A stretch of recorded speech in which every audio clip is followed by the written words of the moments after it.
Boa noite a todos e a todos que nos assistem. Eu desejo boas-vindas à nossa aula de abertura dos trabalhos do Grupo de Estudos Tributários da nossa comissão. O meu nome é Lisli, eu sou vice-presidente da Comissão de Direito Tributário. E eu gostaria de começar a noite cumprimentando, todos aqueles que nos assistem, nos acompanham pelo YouTube, a doutora Marielbe. Um minutinho. Ingrid, tu pode desligar teu microfone?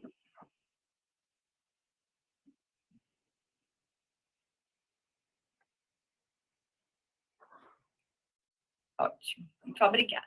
Sim, cumprimentando a doutora Marielbe, que é a nossa convidada de hoje, e desde já agradecendo por ter aceito tão prontamente o nosso convite. Cumprimento também o doutor Hamilton Sobreira, presidente da nossa comissão, as coordenadoras Adriana Fonteles, Débora Teixeira, Ingrid Baltazar e Thaís Nogueira, que nesta gestão serão responsáveis pela condução dos trabalhos do grupo de estudos, que eu tenho certeza que vão executar um excelente trabalho que já tem sido feito nesse momento de planejamento. Então, eu gostaria de passar a palavra para o doutor Hamilton, que é o nosso presidente, que vai fazer algumas considerações aqui no começo da nossa apresentação. Doutor, a palavra é sua. Bom, muito boa noite a todos e a todas.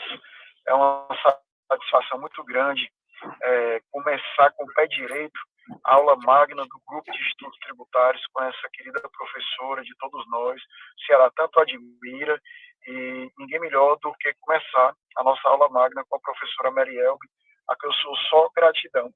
Mérito dessa gestão são dessas doutoras que estão comandando o grupo de estudo, doutora Lisli, doutora Débora, doutora Adriana, doutora Thaís, Ingrid. Meus parabéns pela gestão do grupo, por todo o apoio à Comissão de Direito Tributário. Vou deixar vocês super à vontade na condução. Ninguém melhor do que vocês para estar conduzindo não só o grupo, mas no apoio a toda a gestão e dar esse pontapé inicial na gestão de 2022 a 2024. Muito sucesso, uma boa palestra, que todos possam tirar o melhor proveito. Um abraço. Bom, pessoal, para quem já era membro da nossa comissão, na gestão anterior, já conhece o grupo de estudos. Para quem não conhece, eu apresento, então, brevemente a ideia do projeto. O grupo de estudos é uma iniciativa da comissão para desenvolver os seus membros por meio de atividades acadêmicas, debates acadêmicos que serão realizados mensalmente, tá? E no planejamento desse ano foi decidido pela coordenação que serão debatidos os temas que estão em pauta nos tribunais superiores, certo? Então, o nosso primeiro tema, que é a incidência do imposto de renda sobre a pensão alimentícia, foi escolhido por ter sido discutido no Supremo Tribunal Federal no mês de fevereiro, e também foi escolhido porque agora, no mês de março, nós temos a tradicional comemoração do Dia da Mulher, e os números mostram que essa carga tributária tem recaído mais sobre as mulheres. É um dos pontos em que a tributação e o gênero têm um ponto de interseção.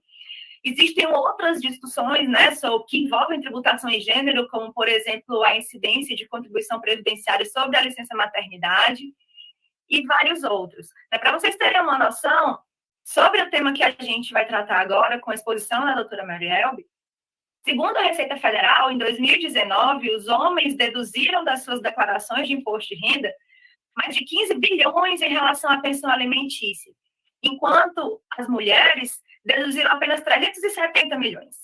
Então, assim, existe realmente, não é só no senso comum, existem dados que mostram essa grande disparidade. Então, por esses motivos, esse foi o tema escolhido para o nosso encontro de hoje, que vai contar com a exposição, como eu já disse, da doutora Marielbe, que vou apresentar brevemente, porque tem um currículo louvável. A doutora Marielbe é advogada e professora, pós-doutora, doutora e mestre em Direito Tributário, cursou pós-graduação em Neurociências, está cursando a pós-graduação em Psicologia Positiva, conselheira do Conselho Superior de Assuntos Jurídicos e Legislativos da Fiesp, consultora da Confederação Nacional do Comércio, presidente do Instituto Pernambucano de Estudos Tributários e líder do Comitê Vozes do Grupo Mulheres do Brasil, Núcleo Recife. Doutora, muito obrigada por ter aceito o nosso convite mais uma vez. A palavra é sua. Boa noite. Boa noite a todas, né, e a todos que estão nos ouvindo. É uma alegria enorme estar com vocês da OAB Ceará. Só não é maior porque não é pessoalmente. Pessoalmente, aí seria maravilhoso, que eu adoro o Ceará, adoro todas as pessoas daí, sempre me recebem com muito carinho, né? E parabenizar, né, a comissão da OAB, a Comissão de Direito Tributário, por começar o tema com os estudos, né, com um debate tão importante que é esse da tributação sobre as pensões alimentícias, né? Agradecer ao presidente, doutor Hamilton, à vice-presidente, doutora Lisle, né, a honra estar com vocês, o privilégio de todas as mulheres estarem aqui, né, Adriana, Thaís, Ingrid, Débora. Com certeza vai ser um debate bem profícuo e bem interessante sobre esse tema tão importante para as mulheres, e principalmente estamos no mês das mulheres, que é o mês de março, né? Na realidade, eu acho que a gente não é uma data para comemorar, nem deveria existir, porque não deveria existir essa segmentação homens e mulheres, mas é necessário nesse momento para que exatamente a gente possa fazer outras mulheres se posicionarem. Eu não gosto muito da expressão empoderar, né? Mas, assim, buscar o seu espaço, saber que tudo pode, desde ter profissão, ou ficar em casa, ou não fazer nada, mas ser tudo fruto de uma escolha, da liberdade individual de cada um. E é interessante que esse mês da mulher, existem muitas comemorações, como se fosse uma homenagem para a mulher, mas, na realidade, eu vejo mais esse mês como um alerta de que, apesar, por exemplo, na OAB, nós sermos a maioria, né? Você vê que os cargos são ocupados, a maioria por homens, né? Dos 27 estados, hoje a gente tem apenas 5 mulheres presidentes de regionais. E eu volto a dizer, não porque são mulheres, mas é porque temos mulheres tão competentes quanto, e a pergunta é por que não existe essa mesma paridade no número de presidentes, etc. Mas, aos pouquinhos, vamos trabalhando para isso. Esse tema da pensão alimentícia, ele, assim, à primeira vista, ele diz, a lei diz que é, né? Mas a gente vai analisar com vocês, assim, desde o comando constitucional, todo o arcabouço de leis que regem tanto a recepção como a tributação, e analisar um pouquinho como é que está essa situação no Supremo, porque já houve o voto do ministro Toffoli, relator a favor, o ministro Barroso também a favor, e houve um pedido de vista do ministro Gilmar. E, claro, se você olhar todas as peças da Procuradoria, etc., eles estão defendendo um posicionamento da própria AGU também, de que é para ser um rendimento tributário. Então, vamos analisar tudo isso, e realmente, na época que eu estava na Receita Federal, existia muito uma discussão se seria justo dar dedução para o homem ou não, e a dedução veio exatamente para dizer assim, se não der dedução, eles não pagam pensão. Então, você veja que tem toda uma questão cultural, filosófica, envolvida nesse tema, né?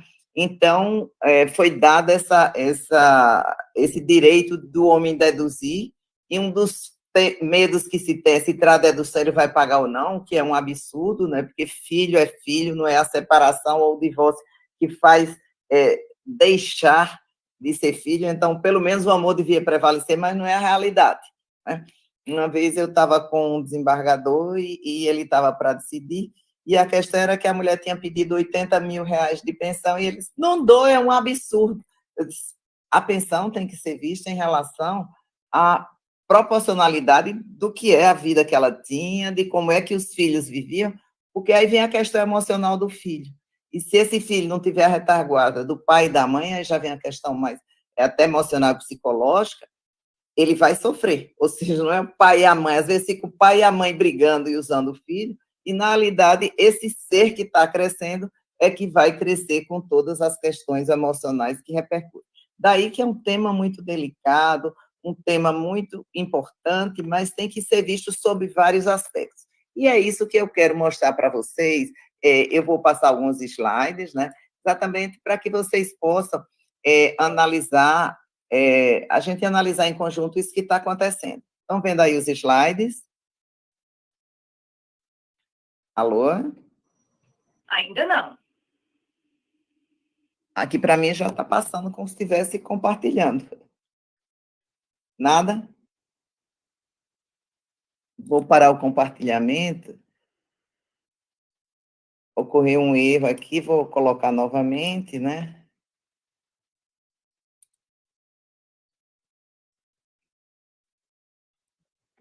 Agora,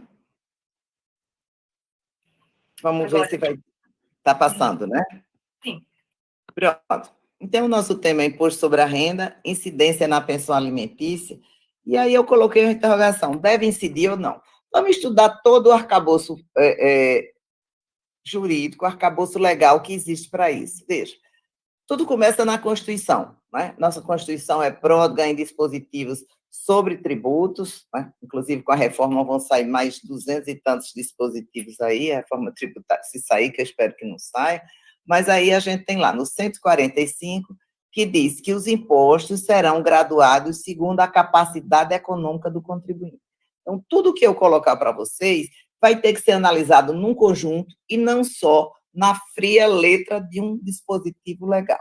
Então, nós temos lá, serão graduados segundo a capacidade. Então, temos que ver se o imposto sobre a renda, se quem recebe pensão deve incidir esse imposto e ela pagar o imposto. E aí temos também com relação ao imposto sobre a renda. Compete à União instituir impostos sobre renda e proventos de qualquer natureza. Então, veja, quando a Constituição, o legislador constitucional escolheu renda e proventos de qualquer natureza, ele não queria dizer qualquer coisa, né? Senão ele teria escolhido qualquer palavra, né? Mas o que foi que ele fez? Ele escolheu exatamente renda e proventos.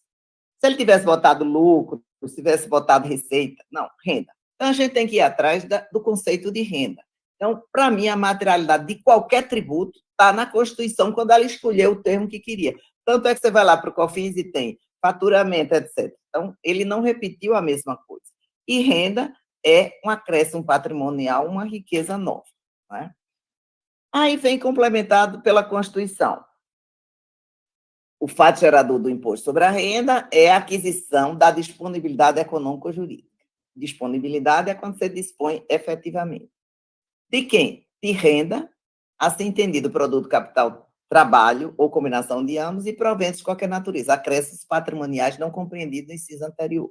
Então, o que é que disse? Renda e acréscimo patrimonial. Então, ele tem que ter a disponibilidade de um acréscimo patrimonial. Isso todo vocês já sabem demais, mas eu estou colocando aqui para chamar a atenção e dar um alerta sobre esses pontos. E quem é o contribuinte do imposto? É o titular da disponibilidade. Então, vamos analisar. Há uma separação, há um divórcio, e o pai está pagando a pensão, né? E, nesse caso, nós temos o alimentante, que é o pai, e o alimentado, que é o filho. E esse filho, ele tem disponibilidade de renda como acréscimo patrimonial? É a primeira questão que a gente deixa para vocês. Aí vamos lá para o 175. Exclui o crédito tributário, a isenção. E a isenção, ainda que prevista em contrato, é sempre decorrente de lei. Então, isenção tem que vir uma lei isentando o rendimento, a receita, etc., da tributação. Vamos agora passar para o decreto 9.580, que é o decreto do Imposto sobre a Renda, que é o famoso RI, né? As pessoas físicas que receberem renda ou provento de qualquer natureza são contribuintes do Imposto sobre a Renda. Renda ou proventos de qualquer natureza. Mas antes de qualquer natureza, tem renda. Renda está lá na Constituição, que é acréscimo patrimonial.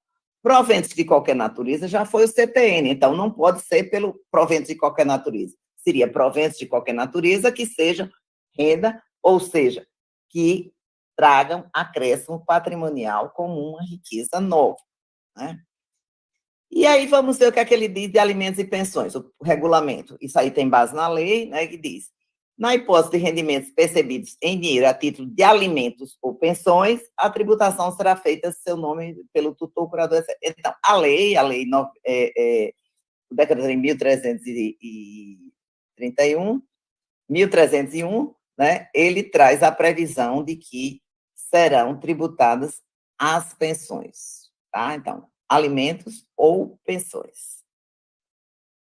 E a tributação será feita em nome pelo tutor, curador, etc. E vem, o responsável pela manutenção do alimentando poderá considerá-lo como seu dependente. E aqui fica logo uma dica para todo mundo. Normalmente, as mulheres divorciadas, quando recebem a pensão, ela soma o rendimento da pensão ao rendimento dela e deduz o alimentando o filho como dependente. Depende. Se o valor dessa pensão for maior do que a dedução dependente, não compensa ela juntar para tributar e ter a dedução dependente. Então, melhor é ter cada um seu CPF, cada filho, 3 filhos, 2 filhos, etc., e haver uma tributação separada. Então, esse é um planejamento legal. Tem lá, constitui rendimento bruto, produto do trabalho, combinação de ambos os alimentos e as pensões recebidas. Então, você pode ver que pensão começou a aparecer na lei, porque na Constituição tem renda, e renda lá da Constituição está no CTN como acréscimo patrimonial. Esse acréscimo patrimonial tem que ser algo que aumente o patrimônio como uma riqueza nova. A tributação independe da denominação dos rendimentos, sendo suficiente para a incidência do imposto sobre a renda o benefício do contribuinte por qualquer forma, de qualquer tipo. Só quando houver efetivamente o pagamento, por quê? Porque o pagamento, além de ser riqueza nova, acréscimo patrimonial, requer que haja a disponibilidade, e para a pessoa física só existe disponibilidade, ou seja, na hora que tem entrada e saída de dinheiro. Então, não vou nem falar econômica, etc., para não confundir. Entrou o dinheiro, saiu o dinheiro, né? E aí vem a grande questão. Pensão alimentícia poderá ser deduzida a importância paga a título de pensão alimentícia, observada as normas de direito de família, quando em cumprimento de decisão judicial. Então, só pode haver dedução quando cumprimento de decisão judicial, para evitar exatamente planejamentos tributários indevidos, né? No caso, não é nem planejamento, para mim seria uma fraude, se ele não tem uma pensão paga por conta de uma decisão judicial ou um acordo feito judicialmente, né? Então, ele não pode deduzir. E aí, historicamente, a dedução dessa pensão, dizem, né, que, isso na época que eu estava na Receita Federal, é o seguinte: os homens já têm dificuldade de pagar pensão, quando se separa, parece que os filhos deixaram de ser filhos, né? Mas os filhos continuam filhos. Então, para incentivar, isso foi dito na época por vários homens, claro que naquela época tínhamos poucas mulheres, e aí dizia, não, vamos botar a dedução como estímulo do pagamento da pensão. Tudo bem, é uma opção do legislador dar essa dedução como um benefício fiscal, como um estímulo social ao pagamento de pensão, né? Só que a gente não para aí, porque deve haver pagamento de pensão. Não simples vontade da mulher de receber dinheiro do cara, etc. É porque o filho precisa que pai e mãe se juntem para sustentar, não só sustentar apoio emocional, apoio social e apoio financeiro também. A mãe normalmente já fica com o encargo de criar os filhos, todas as questões, as responsabilidades com relação a esse filho, escola, comida, doença, etc., embora a gente tenha alguns pais super atuantes, a maioria não é assim pelo que a gente sabe, né? Então, o direito de família está lá no Código, na própria Constituição, que diz que a família, a proteção é base da sociedade, tem proteção do Estado, e os direitos e deveres referentes à sociedade conjugal são exercidos pelo homem e pela mulher. No caso dos casais homoafetivos, pelos dois, né? Homem e mulher, assim, no sentido, os dois que estão criando a criança. É dever da família, da sociedade, do Estado, dar saúde, alimentação, educação, lazer, profissional, assegurar que a criança tenha isso. Então, esse é um ponto seguinte, porque quando você tem uma pensão designada pelo juiz e há uma dedução de imposto, esse direito do alimentando, do filho, de receber o valor daquela pensão, quando tributa, é integral, e aí vocês veem que toda essa proteção não tem nada a ver quando alguém recebe salário, quando recebe qualquer outro. Nós estamos trabalhando com outros direitos e outras proteções à família, tá? E vamos ver mais, os pais têm o dever de assistir e criar os filhos menores. Então, isso está na Constituição, não é de graça. É porque o Estado quer proteger a família e os pais, obrigando os pais a criar, a educar e dar toda a assistência. E não vem aí a questão, não, porque a pensão é só para sobreviver, para comer. Não, não é. Inclui lazer, inclui tudo mais que pode dar. Embora a maioria das pensões a gente saiba que não tem esse valor que dê para cobrir isso tudo, né? Claro, tem algumas pensões de altíssimo valor, mas a maioria não é assim.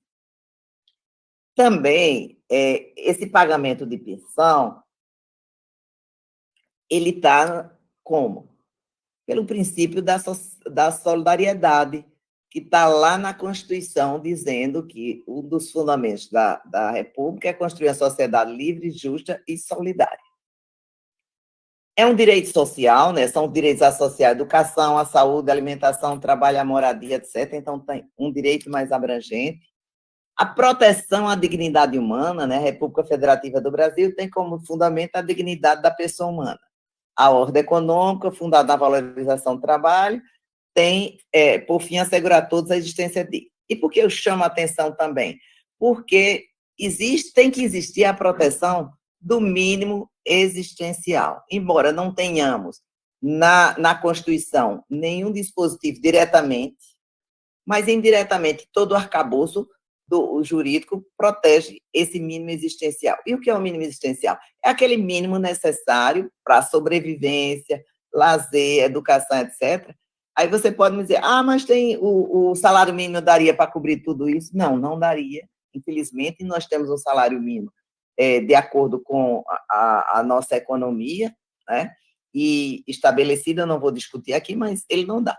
Mas imagine a pensão alimentícia para você dar saúde e educação quando o Estado não consegue cobrir com boas escolas públicas, com bons hospitais públicos, né? E creches, etc.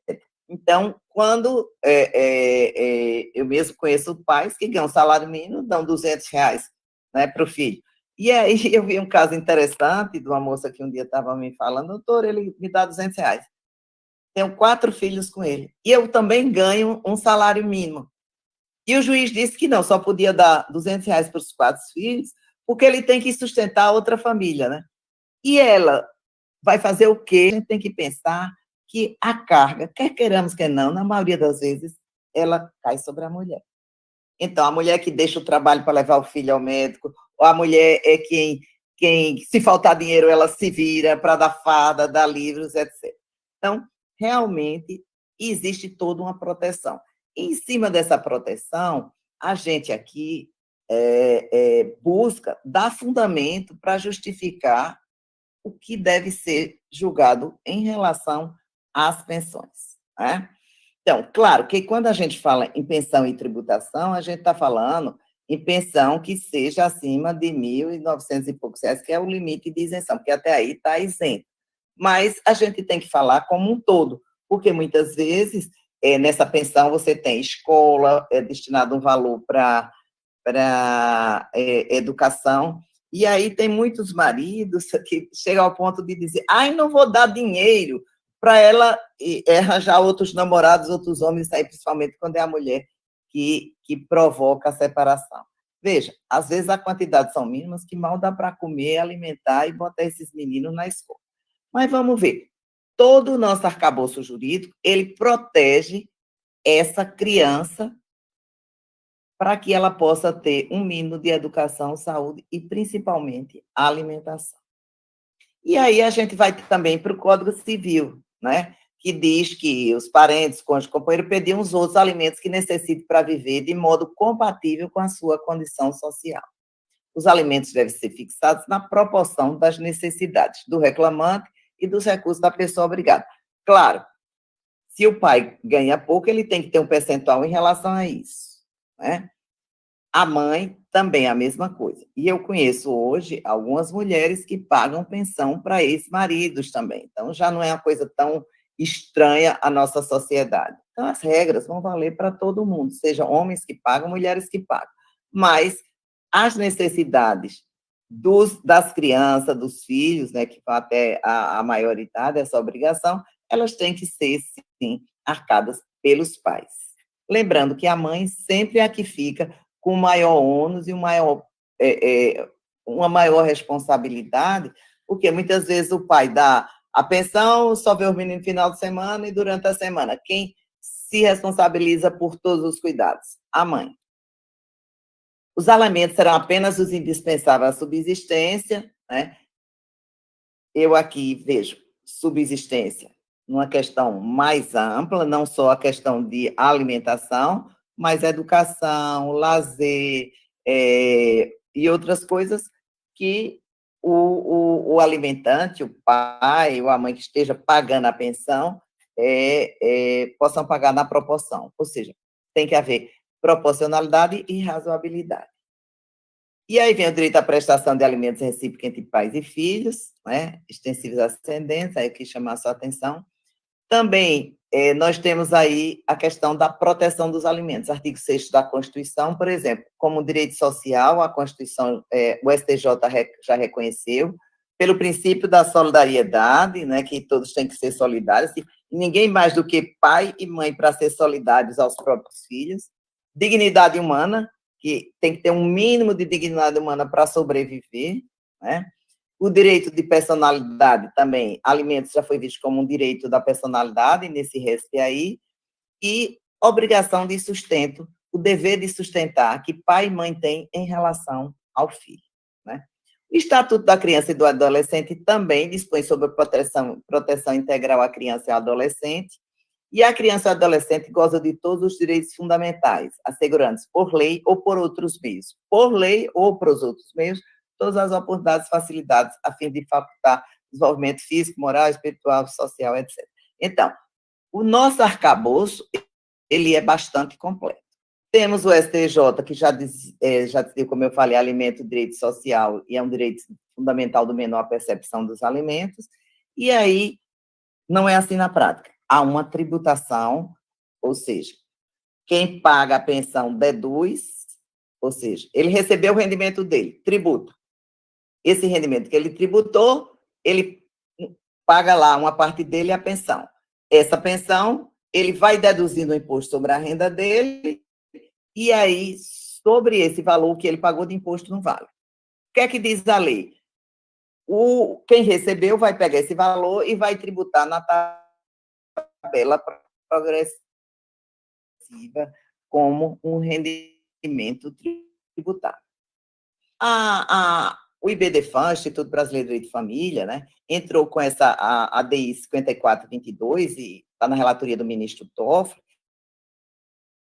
e visava o quê? Visava exatamente considerar como inconstitucional o artigo 3º da Lei 7.713, que diz que o imposto incidirá sobre o rendimento bruto, sem qualquer dedução, e constitui rendimento bruto, produto, capital, trabalho, alimentos e pensões recebidas em dinheiro, assim também entendidos acréscimos patrimoniais não correspondentes aos rendimentos. Então, você veja que indiretamente ele já diz que é acréscimo patrimonial, né? Mas a lei diz que pensão percebida em dinheiro, alimentos e pensões é tributável, e a partir daí a Receita Federal cobra esse tributo do alimentar, né? No caso, se ele declara em conjunto com a mãe, ela, se não tributar, vai ser considerado como omissão de rendimentos, e eu tenho visto muitas autuações assim. E lá vem o 54 reforçando, são tributáveis os rendimentos percebidos, esse 54 é do regulamento do imposto sobre a renda, tá? E o terceiro é da Lei 7.713, a título de alimentos ou pensões em cumprimento de decisão judicial. Então, você vê que o arcabouço legal, ele diz que é tributável, né? No voto do ministro Toffoli, ele conheceu parcialmente, que eu considerei correto, só para pensão alimentícia e do direito de família, e considerou que era parcialmente inconstitucional aqueles dispositivos para excluir a pensão alimentícia. E entre os vários argumentos, ele diz que, de acordo com o artigo 153.3, a materialidade do IR, renda e acréscimo patrimonial difere do simples ingresso ou aferimento de algo. e citou, inclusive, o precedente do RE, não num caso de pensão, mas em outro caso do ministro Veloso, num brilhante voto, ele já tinha dito que renda é acréscimo. Então, o Supremo Tribunal Federal, ele é unânime sempre em dizer que renda é renda acréscimo patrimonial, uma riqueza nova que vai aumentar o patrimônio. Então, a primeira pergunta é o seguinte: uma pensão que é para só cobre educação, lazer, saúde e alimentos, houve acréscimo patrimonial, o que está sendo acrescido ao patrimônio é um mero ingresso que ele vai gastar todo exatamente com o que ele foi destinado, né? Então, e são meros ingressos, não são renda, nem acréscimo patrimonial, nem riqueza nova. Uma coisa que ele diz que já foi tributado pelo alimentante e seria dupla tributação. Aqui a gente tem que analisar qual aspecto de que seria essa dupla tributação. Se você analisar que ele tributou e depois deduziu e vai ser tributado no alimentante, você não teria dupla tributação. Mas a gente não teria dupla tributação, aliás. Mas acontece que você não tem olhar a tributação se houve a dedução, porque a dedução já é um outro aspecto. Então, sob o aspecto de olhar tributou e está tributando novamente, aconteceu isso sim. Por quê? Porque a dedução é uma coisa extra. Inclusive, a dedução em nenhum momento fez parte dessa ADI, isso não está sendo discutido se a dedução é inconstitucional ou não, etc. Está sendo discutida a norma. Então, sob o aspecto da previsão de tributação, como está sendo na lei, você vê duas tributações. Tributa-se quando entra da pessoa que recebe o rendimento e tributa-se, no caso, o alimentando que recebe. E ele considera que a dedução é um benefício fiscal e uma política fiscal. Ou seja, realmente, e foi política fiscal, eu me lembro bem quando isso foi considerado, várias discussões na Receita Federal, foi exatamente como um estímulo ao pagamento de pensões, que havia muita resistência. Já o ministro Barroso também seguiu o relator e acrescentou mais algumas coisas, considerando que é um direito personalíssimo, que a Constituição dá tanta importância para o pagamento de pensão alimentícia que até permite restringir a liberdade em um dos casos de prisão por não pagamento. É um direito social, é um direito de personalidade do indivíduo, inerente à pessoa humana. Os alimentos integram o patrimônio moral não econômico, a proteção do mínimo existencial, né? Foi interessante ele colocar o mínimo. Eu fiz a minha tese de doutorado foi em 2012, parece, não, foi em 2000, não, 2012 foi o pós-doutorado, foi em 2001, nossa, faz muito tempo, né? E lá eu já defendia essa proteção do mínimo existencial. Aquele mínimo para sobrevivência não deve ser tributado por nada, por IR, IPVA, ICMS, IPI, qualquer coisa para quem ganha aquele mínimo, que só dá para sobrevivência. Inclusive, o Diese tem um estudo que ele diz, uma família de pai, mãe e 2 filhos para sobreviverem, eles teriam que, no mínimo, ganhar 3 vezes o que é o salário mínimo de hoje. E, no entanto, o salário mínimo de hoje é só esse, né? Então, vamos lá. Não é manifestação de riqueza, existe o dever de sustento, e Barroso disse que, inclusive, no RE 576/97, ele já tratou na inconstitucionalidade da contribuição previdenciária sobre salário maternidade, o mesmo argumento dele, que não deveria ser tributado esse salário maternidade, porque isso não é uma riqueza. A própria lógica, se você ver o seguinte, isso está aumentando o patrimônio, quem compra casa, carro, qualquer bem com isso aí, mal dá para pagar uma escola para comer, e às vezes é tão pequeno que nem dá para comer com tanta qualidade, não dá para pagar um plano de saúde, etc. Então, realmente, não pode haver. Penaliza mais as mulheres, com certeza, porque, como foi colocado aqui pela Lígia, né? Enquanto os homens pagam 15 bi, as mulheres pagam 370 milhões. Então, há uma disparidade, né? E uma interpretação conforme a Constituição, ele considerou, seguindo o voto do ministro Toffoli, que não deve haver tributação sobre as pensões alimentícias pagas. E aí eu quero trazer algumas reflexões para a gente, né? Ou seja, o que é renda para fins do imposto de renda? Alguém pode até achar outra coisa a respeito, mas, para mim, imposto de renda é acréscimo patrimonial, riqueza nova. Então, sob esse aspecto, a pensão não é. Alimento e sua renda, não. Não é um ganho, é um ingresso, né? Configura acréscimo patrimonial de quem recebe? Não, não é uma riqueza nova. e não acresce ou aumenta o patrimônio dele. Ou seja, ele simplesmente recebe para gastar e cobrir as necessidades básicas. Tem natureza alimentar para subsistência, necessidade de subsistência. Então, a pensão alimentícia não é um valor que vai enriquecer ninguém, né? Pode ser até que tenha uma ou duas, muito poucas pensões aí que alguém esteja usufruindo, né? Eu conheço mesmo mulheres que pagam pensões para homens que não trabalham, né?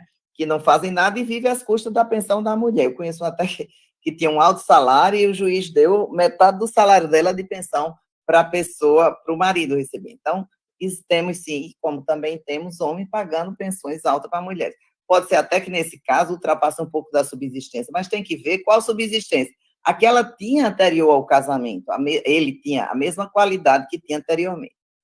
Na realidade, isso é uma despesa necessária, ou seja, ele recebe um valor para cobrir as despesas necessárias. Você vê que até a empresa pode deduzir essas despesas necessárias à manutenção da fonte produtora e à produção dos rendimentos. Então, que dirá quem recebe pensão alimentícia? O filho que recebe perde a condição de dependente conjunto do casal? Não, porque aqui nós temos uma grande distorção. O filho dos dois casados, o valor é tributado e não tem dedução nenhuma. E o casal separa, o marido ou a mulher se beneficia da dedução, no caso a maioria é mulher, e o filho vai tributar. Então, você veja desigualdade de tratamento entre o filho do casal casado e o filho do casal separado. Inclusive, aqui, para o homem, é um estímulo à separação. Por quê? Porque ele vai gastar a mesma coisa com o filho, só que aí, como ele está separado, ele vai deduzir, não paga imposto sobre a renda sobre esse valor. Então, você veja o tamanho da violação de isonomia e o estímulo à separação. Tributação viola a capacidade contributiva? Sim, claro. Por quê? Porque essa pessoa que recebe essa pensão alimentícia, o que é que acontece? Ela está recebendo valor para as despesas necessárias, básicas, subsistência. Não é nem um valor que ultrapasse, que revela uma capacidade contributiva que precise ser tributado para fazer isonomia com os demais contribuintes. Né? Lembrando que esse valor, quando foi recebido pelo alimentante, né, ele já foi tributado. Tributação viola o mínimo existencial totalmente. Por quê? Porque quem recebe essa pensão vai usar esse dinheiro para comer, vestir, estudar. Às vezes nem para isso dá, né? Plano de saúde e educação. Né? Então, você vê que realmente é um mínimo para a sobrevivência. A duplicidade de tributação, se olhar só pelo lado do ingresso, sim, há duplicidade. A distinção é que quem recebe, ou quem paga, vai deduzir isso e o outro vai tributar. A lógica da tributação é essa, né? Em algum momento, esse valor tem que ser tributado. E se o homem deduz, foi tributado, mas se ele deduziu, ficou sem tributação. Então, quem recebe vai tributar. E, com isso, está se penalizando o filho.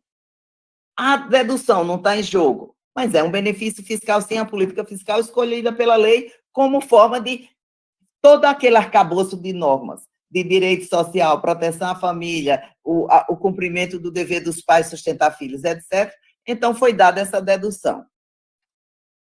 Justiça fiscal, a tributação seria uma tremenda injustiça fiscal. Por quê? Você incentiva a separação, porque você dá um benefício para o pai que está tendo essa dedução, ou para a mãe, mas eu volto a dizer, a maioria das pessoas que pagam pensão são os pais, e normalmente os filhos ficam com a mãe, embora tenha alguns pais, eu tenho um caso de pais que ficaram com os filhos, né? E a mãe não pagou pensão nenhuma, nos casos que eu conheço. Mas pode existir, ela pagando, as regras também são iguais para os dois. Os filhos são dos dois e os dois precisam sustentar. E aí vem outra distorção enorme. Se no acordo lá da separação, no acordo da pensão, o pai disser que vou dar pensão para o filho, mas esse dinheiro eu pago a escola, eu pago o plano de saúde, etc., ele não tem... O filho recebe o pagamento da escola, o plano de saúde, e não tributa. Então, você veja que tem alguma coisa distorcida que precisa, sim, ser corrigida. Né? Admitir tributação seria reduzir o valor do alimentando despesas básicas? Sim, Veja só, o pai recebeu o rendimento, tributou, deduziu, aquele valor ficou sem tributação para quem pagou. Quem recebe, normalmente, quando você diz assim, pensão, R$ 3.000 para 2 filhos, 3 filhos, sei lá, sem, ele não fala líquido de imposto, ele fala assim, R$ 3.000. Aí, quando a pessoa recebe os 3.000, tem que pagar imposto se a mãe incluir esses dependentes na declaração dela. Voltando a dizer que, se o valor da pensão de cada filho ultrapassar o valor da dedução por dependente, ela não tem vantagem nenhuma, ela ainda vai pagar mais imposto por conta disso e pode subir, inclusive, no percentual de tributação. Seria penalizar o filho? Sim, porque ele passaria a receber menos. E aí você estaria fazendo uma distorção entre o filho dos pais casados, porque o pai recebe o dinheiro, a mãe recebe o dinheiro, gasta com aquele filho, e não deduz só R$ 1.000 e poucos do dependente, mas não deduz o valor da pensão, né? Lembrando que se a mãe abre CPF para os filhos e esse alimento é tributado nos filhos, ela não pode deduzi-los como dependentes, né? Embora às vezes até acho, porque não dá para cobrir as despesas do filho, ela tem mais despesa realmente. E tributação é inconstitucional? Sim. E é inconstitucional por quê? O STF pode decidir que são isentos ou será o caso de não incidência? Veja, eu entendo que sim, ele pode decidir que é isento ou que é o caso de não incidência. A AGU diz que ele não pode isentar. Mas diante de tudo que eu disse até aqui para vocês, diante do fato de que pensão alimentícia não é renda, não é acréscimo patrimonial, não é riqueza nova que vai enriquecer o alimentado, na realidade nós temos a hipótese de não incidência. Então, cabe ao Supremo dizer o quê? Que é inconstitucional essas normas que dizem que tributa a pensão alimentícia, porque nós estamos diante de uma hipótese de não incidência. Por quê? Porque pensão alimentícia não configura materialidade do imposto sobre a renda que está na Constituição. E o Supremo, ele poderia até dizer que estava incluído como isento, embora haja muitas críticas, porque diz que isenção vem da lei, não caberia ao Supremo, mas aqui nós não estamos diante de caso de isenção, nós estamos diante de não incidência. Por quê? Porque a pensão alimentícia não configura a materialidade do tributo. Não é renda, não é acréscimo patrimonial, não é riqueza nova que vai enriquecer o alimentado. Então, gente, coloco essas reflexões para vocês, para que a gente possa analisar a correção e o bom senso do voto do relator ministro Toffoli, do voto do ministro Barroso, e espero que sejam seguidos por outros ministros, no sentido de compreender. A gente não pode analisar uma lei no texto dela, porque nós sabemos como são feitas as leis, né? Até tem o ministro Sepúlveda Pertence dizia, quando eu era consultor-geral da República, que me trazia uma lei, eu dizia assim, essa lei é inconstitucional, não passa pelo primeiro juiz. E aí o pessoal dizia, não, deixa fazer, porque a gente vai arrecadar e nem todo mundo entra na justiça, metade paga, metade disputa, metade que discute, metade perde, e tudo só se resolve depois de 15, 20 anos, e aí já outro governo, já outra realidade é que a gente vai pensar. Mas nós temos que ver a moralidade da tributação. Nós temos que ver todo o arcabouço jurídico, legal, que incorpora. Para que nós temos proteção do Estatuto do Menor, Código Civil e a própria Constituição, que é a lei das leis, que dá toda a proteção para que esse menor cresça da melhor forma possível. Porque se nós queremos uma sociedade justa, solidária, se nós queremos uma sociedade cada vez melhor, temos que proteger os futuros cidadãos. Porque essas crianças de hoje não são simples crianças, são cidadãos de amanhã que vão estar aí nos cargos públicos, gerindo, etc. E se eles não forem protegidos hoje, qual é o destino dessas crianças? Né? Então, a gente tem que pensar também nessa questão da solidariedade e na questão da justiça. Então, para mim, é muito claro que, se a tributação do imposto sobre a renda, pensão alimentícia não é renda, não é acréscimo patrimonial, não é riqueza nova. Então, nós temos que defender, sim, a não incidência das pensões alimentícias para que não haja violação da isonomia entre o filho de pais casados e o filho de pais separados, porque o filho de pai separado, além da separação, está sendo penalizado com imposto que ele não teria se tivesse casado, os pais tivessem casados, né? E também a questão de que a Constituição, quando estabeleceu o conceito de renda, quando ela capturou para o imposto sobre a renda a palavra renda, ela escolheu o que essa palavra significa. E renda é exatamente o plus a mais, né? O plus já é a mais, mas eu gosto de dizer o plus a mais, né? Que a pessoa vem a ter com o valor que está recebendo. E necessidade básica de subsistência é uma despesa necessária que não pode ser tributado o valor que ele está recebendo, senão seria reduzir aquele pouco que ele já recebe. Agradeço a vocês, fico à disposição. Eu sei que é um tema polêmico, o pessoal da Fazenda resiste, né, bastante, e aí vem a questão da necessidade de mulheres que tenham sensibilidade e conheçam os casos práticos, para elas começarem a ser eleitas, começarem a votar e começarem a chamar atenção para esses temas que são muito importantes. Parabéns aí, tantas mulheres na Comissão de Direito Tributário do Ceará. Obrigada, gente, fica à disposição.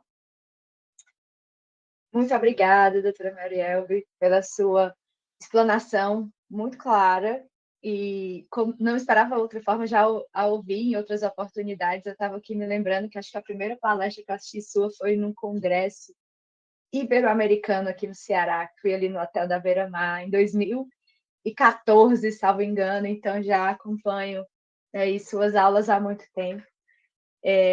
Gostaria, então, de passar a palavra para a doutora Débora Teixeira, coordenadora aqui do nosso grupo de estudos, para fazer suas colocações e eventuais questionamentos sobre o tema. Doutora Débora, está com você a palavra.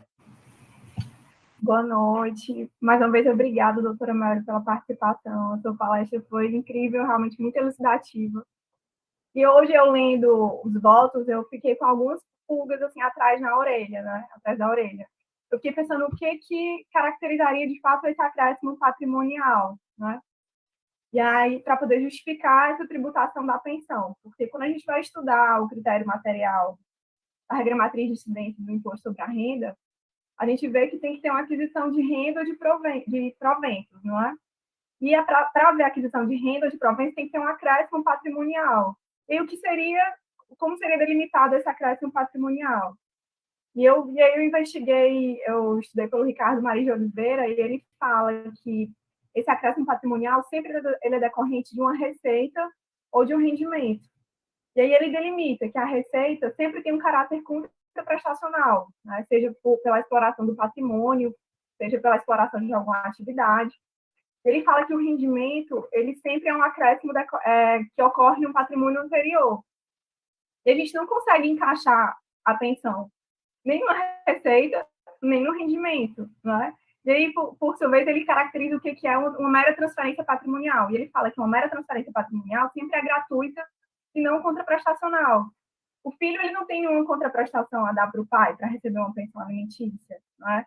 E é uma obrigação onerosa, é uma obrigação gratuita. Então, por sua vez, ele define o que é a transferência patrimonial, né? Que deriva de uma ação de terceiro, gratuita, por não ser contraprestacional, sem comparação com uma dada posição patrimonial anterior, também não derivando de exploração patrimonial, do uso de um bem patrimonial ou de atividade pessoal produtora do acréscimo patrimonial, pois este vem inteiramente de fora do patrimônio e da pessoa que o detém, em caráter gratuito e não oneroso, não se confundindo com rendimento ou com receita, e também com renda ou provento de qualquer natureza. Então, assim, para mim também é muito claro, assim, eu achei excelente o fechamento que a doutora colocou, que é a hipótese de não incidência. É muito claro que é uma hipótese de não incidência, né, essa tributação da pensão alimentícia. Não vejo como um bis in idem, eu vejo realmente como hipótese de não incidência. O legislador optou por não tributar quando o genitor auferir o patrimônio, auferir aquela receita, né? Então, ele não tem por que passar esse ônus a todo custo para o alimentado, sem embasamento legal. Eu vejo também muito claro como hipótese de não incidência. E é isso. Outro ponto também que eu estava olhando hoje a legislação do Código Civil, referente à pensão alimentícia, e aí eu vi um artigo que me chamou a atenção. Ele fala, o 1707 do Código Civil, Ele fala que pode o credor não exercer, porém ele é vedado renunciar ao direito a alimentos, sendo o respectivo crédito suscetível de cessão, compensação ou penhora.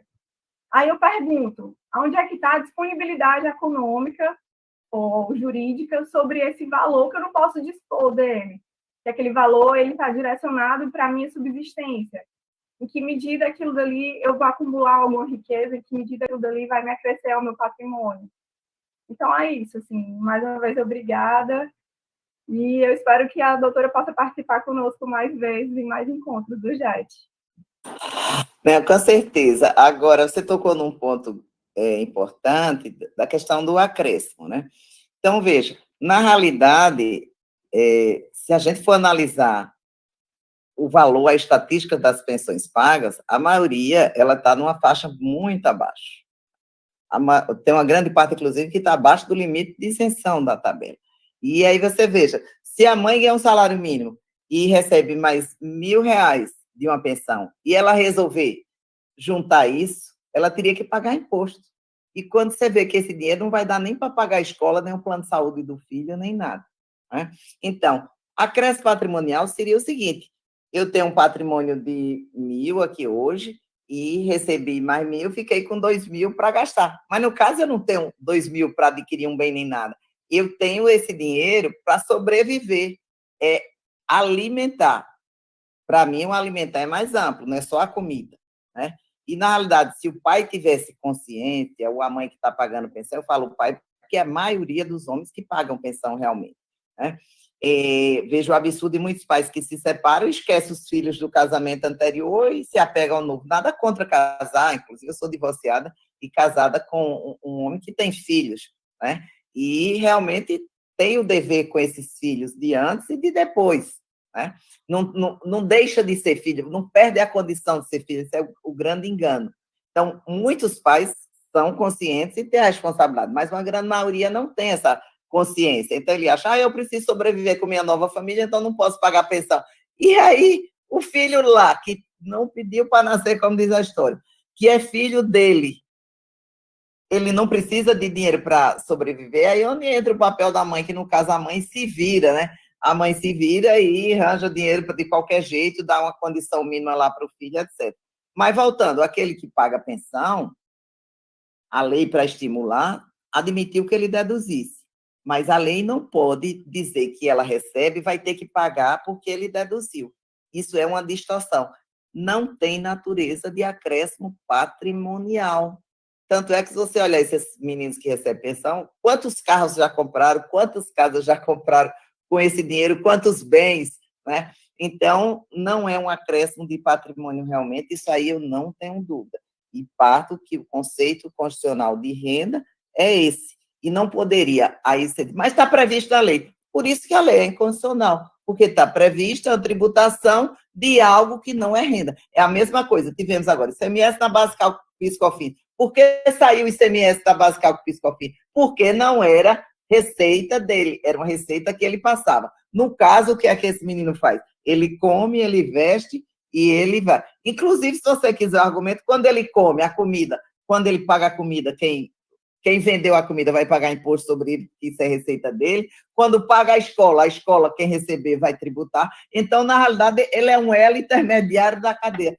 Gostei desse exemplo que eu criei agora. É um elo intermediário da cadeia. Então, no sistema de débito e crédito, ele nem precisaria. Ele não tem que pagar. Por quê? Porque o dinheiro que ele recebe, o pai deduziu, mas quando ele botar esse dinheiro em alguma coisa, quem receber esse dinheiro vai ser receita que vai tributar lá na frente. Então, aí, nesse ponto, é dupla tributação efetivamente. Obrigada, Débora, essa pergunta. A doutora Adriana também gostaria de fazer algumas colocações. Doutora? Primeiramente, gostaria de parabenizar a doutora Marielbe, né, pela brilhante palestra.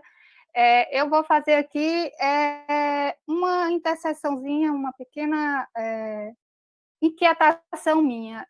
Quando eu estava lendo as peças, inclusive uma das peças do procurador, né,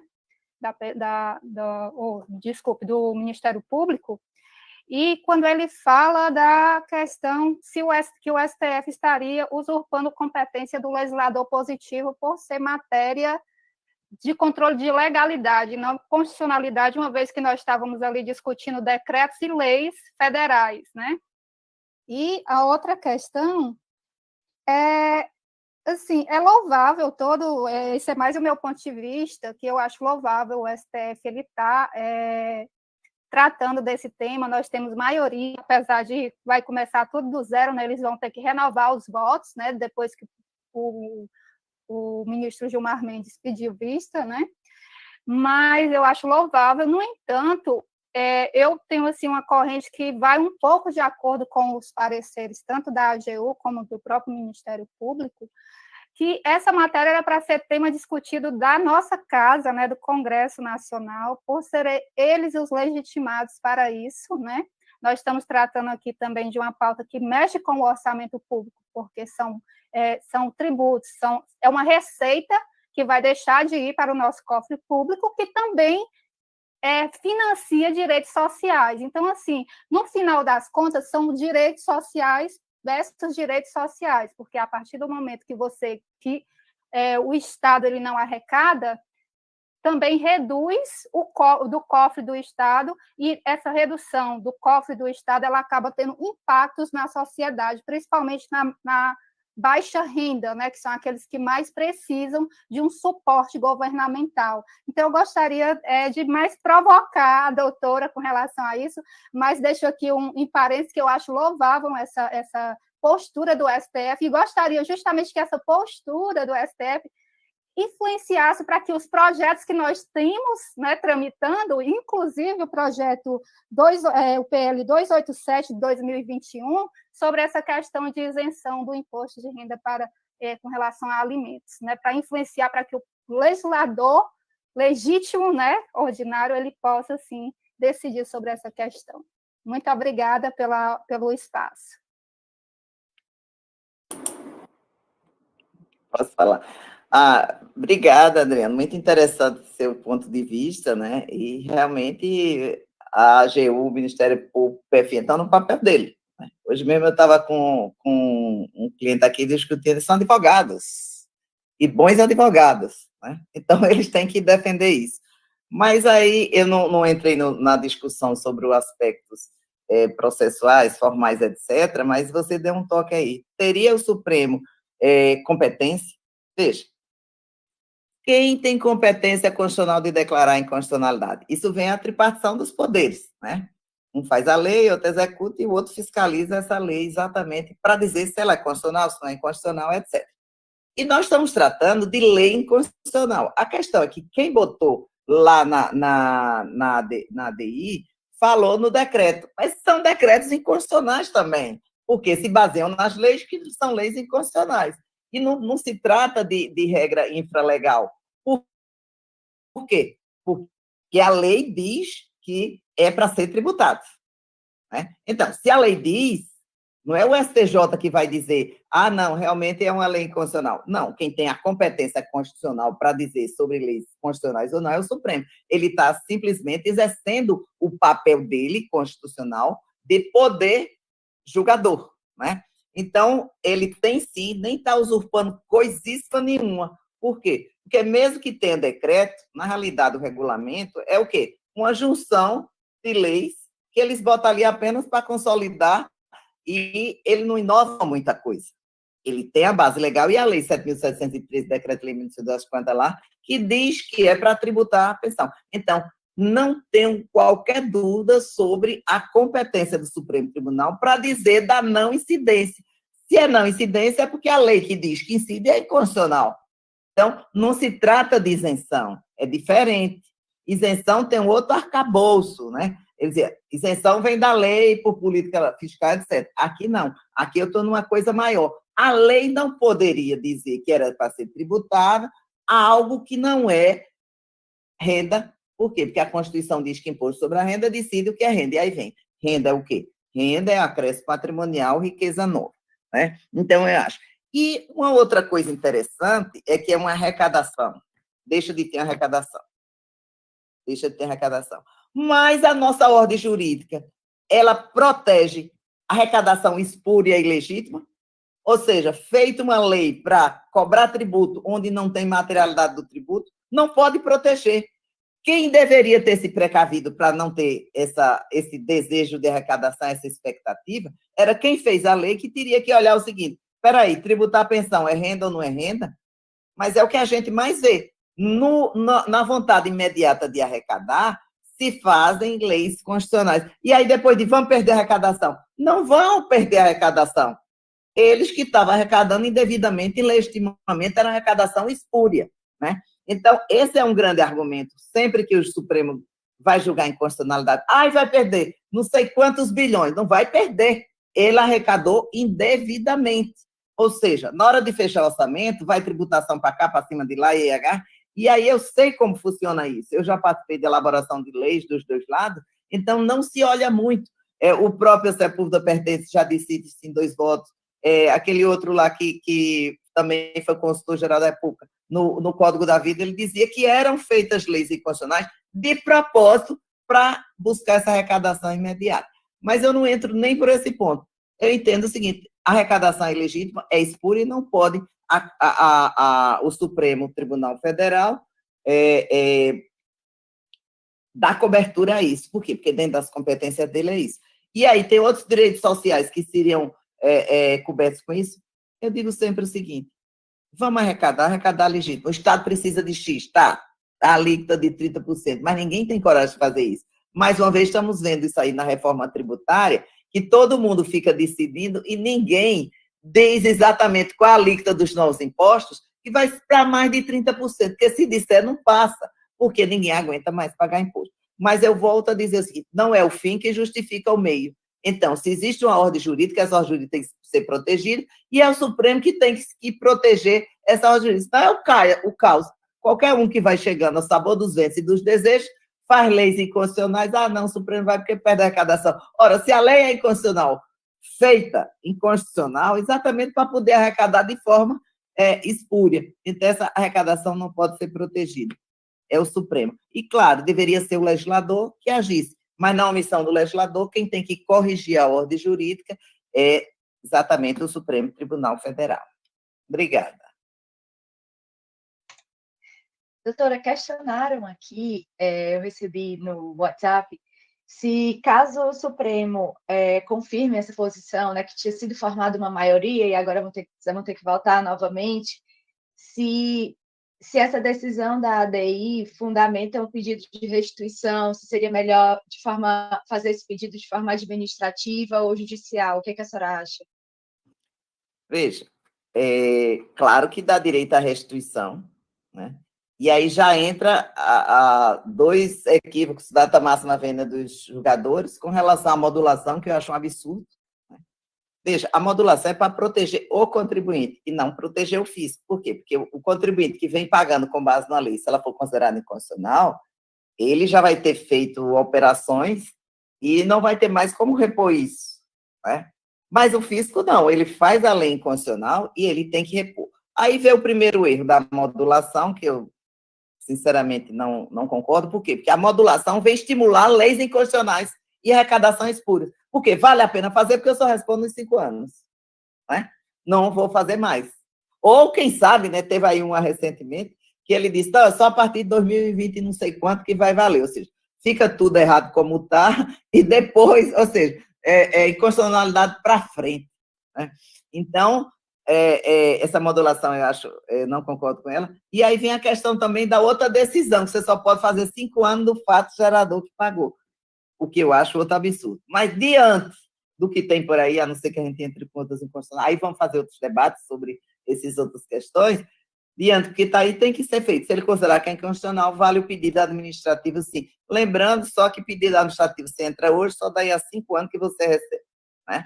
Então, mas o caminho mais fácil, mais simples, embora mais demorado, é declarada inconstitucionalidade se não houver modulação, né? Ou havendo modulação pelo prazo que acontecer, pode ser feito o pedido administrativo, sim, para receber de volta esses valores do imposto sobre a renda. E aí vai ter que refazer o da mãe, o da família, como é que foi pago. Enquanto não sai, meu conselho é o seguinte: saiu pensão, um filho, a pensão é do filho, não junta com o rendimento da mãe, 2 filhos, divida a pensão para as duas crianças, né? E aí tem que ver o seguinte, pensão para a escola, ele deduz como escola, etc. Então, tem que ser feito todo um planejamento. E, claro, pode pedir restituição, sim, por via administrativa.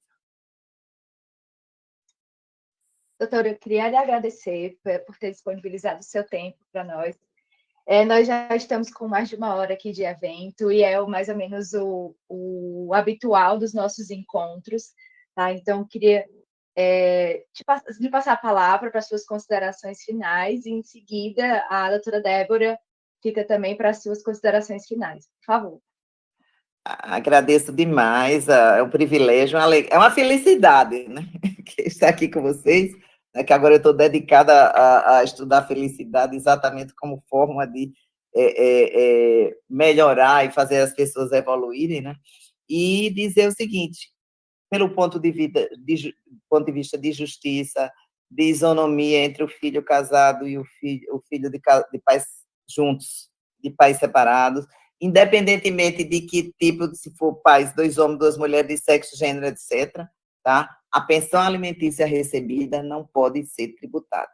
Se nós queremos criar cidadãos melhores, temos que estimular, sim, que eles tenham rendimento suficiente para cobrir as necessidades básicas. E pensão alimentícia é necessidade básica de subsistência, independentemente do valor que é pago, certo? E a dedução? A dedução continua como uma política fiscal para estimular que haja os pagamentos de pensões. Pode perder a arrecadação? Pode perder a arrecadação, mas o que está errado é o início dessa tributação. Então, na minha ótica, é não incidência, e o Supremo está certo, sim, em considerar que não é hipótese de incidência de tributo, porque não caracteriza a materialidade do fato gerador. Renda, acréscimo patrimonial, riqueza nova. Obrigada, alegria estar com vocês, estou sempre à disposição. Doutora, só para lhe agradecer mais uma vez, acredito que pela gente nós passávamos a noite inteira lhe escutando, o tema é muito instigante, as suas colocações são excelentes, e o sotaque maravilhoso do Pernambuco. Então, só tenho a lhe agradecer em nome do grupo de estudo. Bom, pessoal, pode falar, doutora. Eu só ia agradecer e dizer, oxente, bichinha, que beleza, né? Sotaque é maravilhoso, Débora.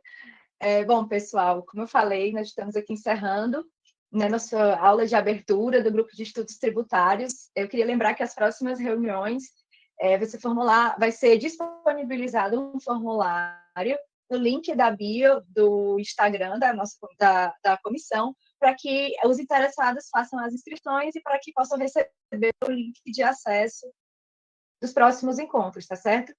Boa noite a todos. Muito obrigada. Ficar gravado? Vai ficar gravado? Está gravado no YouTube. Tá Obrigado. Bom? Eu posso mandar o link para a senhora já já. Pois boa noite. E é isso. Muito obrigada mais uma vez. Beijos.